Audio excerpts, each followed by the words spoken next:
Jared the Great was a very rich man with the biggest ego in all of the land. He owned sports teams and race cars and 52 suits. He owned horses and 194 boots. He even owned a beautiful yacht, for Jared the Great loved money a lot. But when Jared the Great went out his front door, he saw all he owned and he still wanted more. "I like what I have," he said with a huff, "but I'm afraid it all just isn't enough. With all that I have and all that I own, I'm still not happy," he said with a groan. Then Jared the Great set out on his way to buy something big to take his pain away. He saw diamonds and rubies, watches and furs. He saw cars that came in both his and hers. "This stuff is fine," he said, feeling heady, "but the problem is I own it already. I must find something that can bring me some joy, perhaps a video game company or some kind of toy." Then it hit him. His joy was at hand.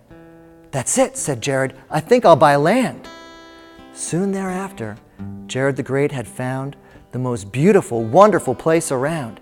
It had a mountain, a valley, even a brook, and when Jared saw it, he was totally hooked.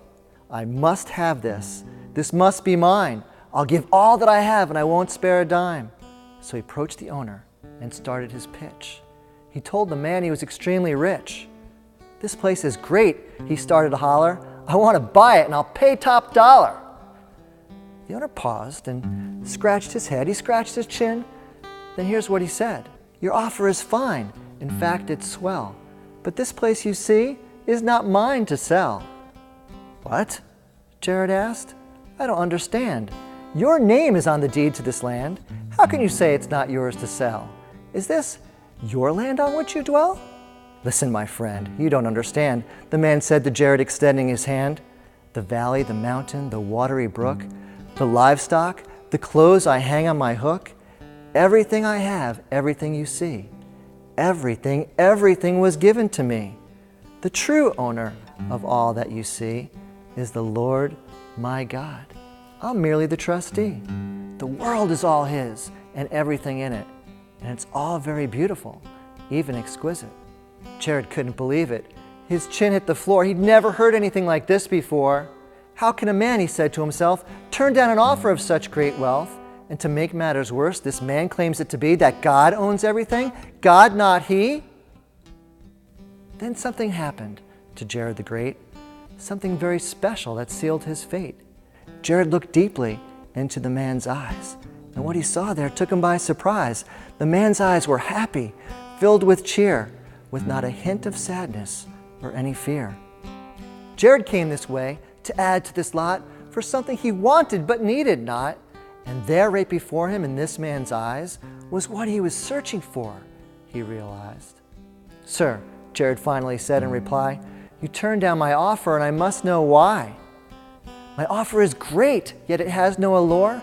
How is it, then, that you don't want more?" The man smiled. In fact, he grinned ear to ear. He sat Jared down and said, "Listen here. Naked I came into this world, and naked I shall depart. Nothing I own will fulfill my heart. God gives me all that I need, and all He supplies is enough indeed." Here's a question, the man went on to say.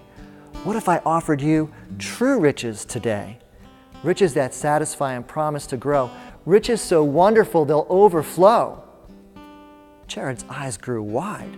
His head started to spin. He opened his mouth and yelled, "Count me in! These riches sound great of which you speak. These are the kind of treasures I seek."